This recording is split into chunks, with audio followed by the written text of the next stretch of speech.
أبدأ بسم الله والرحمن وبالرحيم دائم الإحسان فالحمد لله القادم الأول الآخر الباقي بلا تحول ثم صلاة وسلام سرمدا على النبي خير من قد وعدا.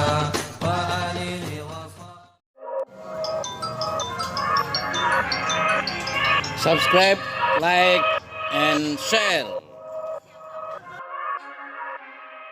Assalamualaikum warahmatullahi wabarakatuh. Selamat pagi, semangat pagi, dan salam jumpa kembali di channel Entrepreneur College. Satu channel yang akan terus menggairahkan kita semua menjalankan bisnis-bisnis kita dan terus menebar pikiran positif untuk sukses kita bersama. Sahabatku, saudaraku, saya ada di kantor pengurus cabang Nahdlatul Ulama Jakarta Timur yang hari ini kebetulan sepi, tidak terlalu banyak aktivitas di tempat ini, maka saya gunakan untuk nge-vlog. Mudah-mudahan ini bisa memberikan informasi atau semacam refleksi diri, bahkan mungkin juga otokritik untuk para aktivis Nahdlatul Ulama, khususnya para pengemban ekonomi umat, wabil khusus para pengurus LPNU dimanapun Anda berada. Sahabatku, saudaraku, saya ingin mengulas sedikit tentang kebiasaan-kebiasaan yang ada di Nahdlatul Ulama, ya, fenomena-fenomena di Nahdlatul Ulama, ya, yang ini membuat gairah berbisnis di NU itu lambat atau semangat berbisnis di organisasi ini lemah, ya. Jadi ini perlu saya sampaikan supaya teman-teman semua coba direnungkan apakah Anda merasakan ini atau enggak ketika kita ingin menginisiasi sebuah bisnis untuk pengembangan ekonomi umat di Nahdlatul Ulama. Sahabatku, saudaraku, yang saya amati pertama, dan itu selalu berulang dan berulang, yakni pertama adalah kalau orang-orang NU itu rapat itu telat lulu. Jadi kalau kita mau rapat, kita mau merembuk sesuatu, kita mau merancang sesuatu, yang terjadi ini hampir banyak, ya boleh dibilang setiap rapat malah itu adalah tidak quorum, tidak dihadiri banyak orang, bahkan juga datangnya telat. Jadi hadir telat, tidak tepat waktu, ini bukti tidak disiplin. Ketidakdisiplinan ini tentu akan sangat mempengaruhi ketika ini diterapkan di organisasi bisnis. Karena di organisasi bisnis tidak bisa seperti organisasi ormas NU yang istilahnya sekedar hadir, sekedar nongol, sekedar absen, itu bisa. Ya, kalau Anda sudah mau masuk ke wilayah bisnis ya tidak bisa, harus menegakkan disiplin. Maka kepada lembaga perekonomian NU dimanapun berada aktivisnya, ya ketika Anda merancang bisnis ya ayo mau nggak mau sikap pribadi, attitude pribadi ini harus diperhatikan bahwa penting sekali disiplin, sikap konsisten, sikap istiqomah.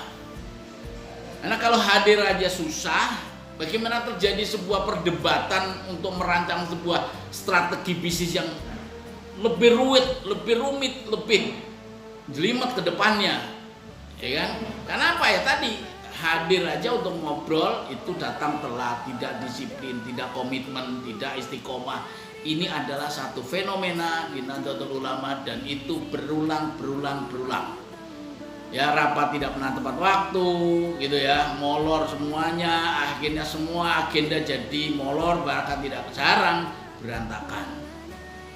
Ini bukti yang harus dirubah attitude, perilaku warga Nahdlatul Ulama ketika kita ingin mencoba masuk ke ranah bisnis, itu attitude tidak bisa berlaku, tapi harus dirubah. Pribadi kita harus berubah, pribadi kita harus tahu menempatkan dirinya bahwa ketika kita berorganisasi, khususnya organisasi bisnis, maka sikap tepat waktu, istiqomah, disiplin itu harus. Karena ini akan melatih dedikasi kita, pengabdian kita ke depan seperti apa, berawal dari sini. Itu yang pertama. Fenomena kedua, perilaku-perilaku warga Nahdlatul Ulama yang sering saya lihat, mungkin karena tadi faktor telat, itu semangat untuk berbisnis itu sangat rendah. Pengen sekali pengen, tapi eksekusinya bagaimana itu nggak ngerti jalannya.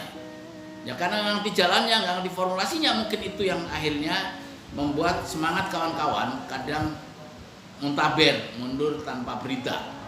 Ya, bahkan juga banyak yang sudah dibikin bisnisnya, anak awalnya semangat, pelan satu persatu mundur, akhirnya apa yang sudah dirancang menjadi berantakan dan tidak seperti yang diharapkan. Karena apa? Disiplin yang tadi awal disebutkan itu tidak terjadi, akibatnya semangat gairah berbisnis pun juga menjadi lembek, menjadi sangat minim.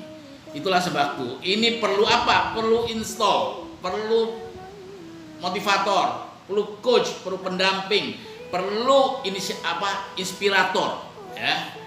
Jadi perlu di installment semangat berekonomi, semangat berbisnis khususnya untuk Nahdlatul Ulama. Itu yang kedua. Yang ketiga, ini satu fenomena dan secara organisasi itu betul-betul terjadi, yakni terjadinya reorganisasi. Di organisasi NU 5 tahun sekali pengurusan berubah, kepengurusan berganti. Bagaimana kalau bikin bisnis ketika organisasinya berganti, pengurusnya berubah? Siapa yang meneruskan? Bagaimana, apa masih bisa dilanjutkan atau tidak? Uangnya bagaimana? Pertanggungjawabannya gimana? Dan diskusi itu kadang berhari-hari, berbulan-bulan, tidak juga selesai-selesai. Ya, jadi menemukan satu formulasi bisnis yang berkelanjutan, kontinu, sampai kapanpun, dipadukan dengan mekanisme organisasi yang secara ritual 5 tahun sekali berganti. Ini kadang kita belum menemukan titik temunya, arsirannya di mana. Kenapa? Karena egosentris kita, ego masing-masing kita itu lebih dominan, ya, ketimbang bagaimana kita pengabdian dan khidmat kita kepada Nahdlatul Ulama. Padahal kalau nawaitunya adalah khidmat kepada Nahdlatul Ulama, mestinya visi-visi jangka panjang, visioner, maka semua orang harusnya melahirkan satu legasi-legasi yang berkepanjangan. Maka itu ketika teman-teman di LPNU ingin melahirkan sebuah entitas bisnis, maka yang harus Anda pikirkan itu adalah bagaimana mekanisme dengan organisasi yang secara periodik itu adalah seling berganti, seling berubah kepengurusan. Tentu ini perlu satu sikap, satu formulasi tersendiri, ya, setiap kota, setiap cabang, setiap banom itu yang paling tahu adalah masing-masing aktivisnya bagaimana. Tapi mau tidak mau gairah berekonomi ini harus tumbuhkan. Maka itu harus tumbuh manusia-manusia visioner yang memikirkan masa depan, yang memikirkan jangka panjang. Karena apa? Karena bisnis tidak berhenti hanya dengan berhentinya pengurus, tapi juga harus terus berjalan walaupun pengurus silih berganti. Apa tidak bisa? Bisa. Maka itu harus dicarikan, ditemukan suatu formulasinya, ya. Di Jakarta Timur alhamdulillah sudah menemukan itu lewat mekanisme membuat perusahaan, membuat koperasi dengan sistem yang nanti dengan kita kenal dengan wakaf, ya. Nanti penjelasan detail kita bisa ngobrol sendiri di sini. Sahabatku, saudaraku, ya, yang ketiga yang merupakan tradisi atau kebiasaan-kebiasaan yang ada di Nahdlatul Ulama, yakni yang gabung menjadi aktivis ini adalah fenomena di mana banyak sarjana agama, sarjana pondok pesantren yang notabene untuk jadi guru, untuk jadi dai pintar, tapi untuk menjadi pelaku ekonomi mereka bukan ahlinya. Nah, ketika mereka bukan ahlinya, tidak ada instruktur, tidak ada coach, tidak ada mentor yang mendampingi sehingga udah klop. nggak ada apa-apanya jadinya, nggak jadi apa-apa. Itulah sahabatku, jadi banyak lulusan pesantren, banyak lulusan sarjana agama, dan sedikit sekali lulusan ekonomi, lulusan bisnis, atau lulusan ini yang mengabdikan di NU. Kalau secara kuantitas sarjana ekonomi banyak, sarjana teknik banyak, tapi yang berbisnis untuk NU itu yang sedikit. Ya, mereka rata-rata bermain untuk sendiri-sendiri, untuk pribadinya atau untuk keluarganya masing-masing. NU ya hanya sekedar memperoleh sumbangan atau bantuannya saja. Terus sekali lagi, kita miskin SDM yang mau menjadi pelaku bisnis sesuai bidang usaha atau bidang bisnis yang dikehendaki. Karena yang ada paling banyak ini adalah fenomena para aktivis NU adalah sarjana-sarjana agama, sarjana-sarjana pesantren yang dominasinya ya untuk dakwah, untuk menjadi ustadz, untuk menjadi khotib, untuk menjadi pelaku ekonomi. Ini mereka meraba-raba. Ya, kenapa? Untuk melakukan bisnis ekonomi dirinya sendiri aja masih meraba-raba, apalagi harus menyelesaikan satu bisnis di organisasi. Tentu ini challenge tersendiri, butuh pengolahan sendiri, butuh pengalaman tersendiri untuk itu semuanya. Sahabatku, saudaraku, apa tidak bisa? Ini bisa, tapi memerlukan satu proses installment. Maka itu saya sering mengusulkan, ayo dibentuk pelatihan-pelatihan seperti MKNU, tapi khusus di bidang bisnis. Nah, saya beberapa kali melakukan yang namanya super camp. Ya, super camp itu 2 malam 3 hari, memang khusus bagaimana mencetak pelaku-pelaku pemain-pemain bisnis di Nahdlatul Ulama. Ya, walaupun dia bukan sarjana ekonomi, walaupun dia tidak berlatar ekonomi, tapi kita latih, kita coach, kita dampingi, pasti bisa. Inilah solusi yang kita berikan. Sahabatku, saudaraku, maka pelatihan-pelatihan kewirausahaan itu harus terus digalakkan di Nahdlatul Ulama di semua level. Saya di Jakarta Timur selalu membuat pelatihan-pelatihan kewirausahaan itu sebulan sekali, 2 kali itu pasti selalu saya lakukan. Ya, baik oleh saya sendiri sebagai trainer atau saya kadang undang teman-teman trainer tentang pelaku-pelaku bisnis untuk diskusi, untuk ngobrol, untuk memberikan inspirasi dan gagasannya dan memberi motivasi supaya bisnis-bisnis di NU itu jalan. Maka itu Anda dimanapun LPNO-nya, maka saya kira punya kesempatan, punya resources yang cukup di mana-mana asal dikoneksikan dengan ini. Sahabatku, saudaraku, yang kelima, yang ini juga merupakan fenomena atau sering terjadi, yakni banyak sekali yang tidak mau berkorban. Tidak mau berkorban untuk NU, maunya dapat. Padahal seperti Mbah Hashim bilang, hidupilah NU. Artinya kita harus memberi kepada NU, bukan mencari hidup di NU. Tapi kita harus memberi, kita harus memberikan waktu, memberikan tenaga, memberikan pikirannya, bahkan jiwa raganya dan uangnya untuk berkorban memberi. Ini poin terakhir ini yang langka. Ya, sedikit yang mau melakukan itu untuk pergerakan ekonomi. Padahal ekonomi butuh modal, kita bikin bisnis butuh uang, butuh modal. Modalnya siapa? Kas NU nggak bisa dipakai, nggak ada uangnya. Ya kan, kas organisasi kosong, gimana mau pakai buat usaha? Ya kan, kas pengurus nggak mau berkorban, ya kan, ngandelin sumbangan, donatur dari mana-mana, nunggu nggak ada yang datang-datang. Jadi gimana ini semua? Ya kan, karena butuh itu semua, ya kan. Padahal semuanya sangat mungkin dan bisa terjadi kalau kita punya skill, kemampuan untuk merajut potensi-potensi yang ada di luar sana untuk bisa disinergikan, dikerjasamakan dengan Nahdlatul Ulama. Insya Allah itu akan menjadi social capital, berubah menjadi financial capital. Tinggal dirajut pola-pola kerjasama, model-model seperti kerjasama yang bisa disinergikan, insya Allah pasti ada jalannya. Ya, saya cerita sedikit di sini ketika saya dan teman-teman di LPNU Jakarta Timur membangun Nusama, PT Nusa Utama Jakarta Timur. Ya, 51% sahamnya adalah untuk NU. Itu mencari pemegang saham yang mau membeli saham itu setengah modal. Ya, yang mau berkorban mengeluarkan uangnya untuk bikin akta notaris, untuk bikin legalitas, belum untuk modal usahanya.